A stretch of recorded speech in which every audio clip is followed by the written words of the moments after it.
শনিবার সন্ধ্যায় আমতলী থানার অন্তর্গত বাবুল চৌমুহনী পশ্চিম দুর্গাপুর এলাকায় ঘটে গেল এক মর্মান্তিক হত্যাকাণ্ড।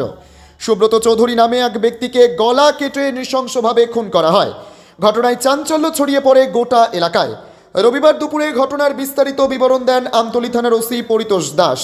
তিনি জানান, ঘটনার পরই তৎপরতা শুরু করে আমতলী থানার পুলিশ।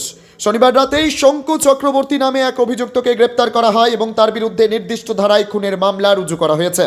পুলিশ সূত্রে জানা যায়, এই হত্যাকাণ্ডের সঙ্গে শঙ্কু চক্রবর্তীর পাশাপাশি নিন্টো চক্রবর্তী, প্রিয়তোষ চৌধুরী সহ আরও কয়েকজন জড়িত রয়েছে।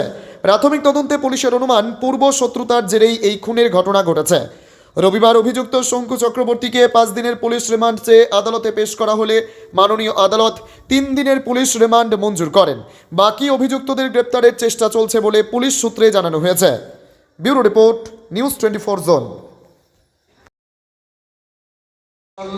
সন্ধ্যা 7টার দিকে আমাদের কাছে একটা খবর আসে যে বাবুল চৌমুহনী দুর্গাপুর এলাকার রাস্তার পাশে একটা রোগী পড়ে আছে। এই খবরের ভিত্তিতে আমরা ঘটনাস্থলে যাই, গিয়ে দেখি লোকটার একটা গলা কাটা মৃতদেহ পড়ে আছে। পরবর্তী সময় জানতে পারি যে তাকে 3-4 জন মিলে তাকে হত্যা করেছে। এবং এই বিষয়ে আজকে গতকালকে আমাদের কাছে তপন চৌধুরী নামে একজন লোক, ডিসি সুব্রত চৌধুরীর ভাই, আমাদের কাছে কমপ্লেন করে এবং এই কমপ্লেনের ভিত্তিতে আমরা একটা সুনির্দিষ্ট মামলার নথিভুক্ত করি, যার number 128/2025 under section 103 clause 1/3 of BNS দ্বারা একটা মামলার নথিভুক্ত করি।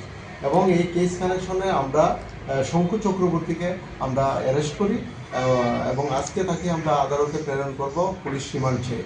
এই কেসের সঙ্গে আরও যারা জড়িত আছে, নিন্টু চক্রবর্তী এবং প্রিয়তোষ চৌধুরী, আর অন্য আরেকজনের নাম তারা আমাদের কাছে কিছু বলেনি। আমাদের ইনভেস্টিগেশন চলছে। পরবর্তী সময় ইন্টারোগেশনে আমরা তাকে তার কাছ থেকে আরও উদ্ধার করার চেষ্টা করব। কি কারণে মারা হচ্ছে, ঘটনা কি? আপাতত আমাদের যে প্রাথমিক তদন্তে আমরা দেখেছি তাদের সঙ্গে একটা পারিবারিক একটা পূর্ব শত্রুতা ছিল। এখন পর্যন্ত যতটুকু অনুমান করা হচ্ছে, এই ঘটনার পূর্ব শত্রুতার কারণে এই মৃত্যু হয়েছে। ব্যবহার করা ধারালো অস্ত্র কি উদ্ধার হয়েছে?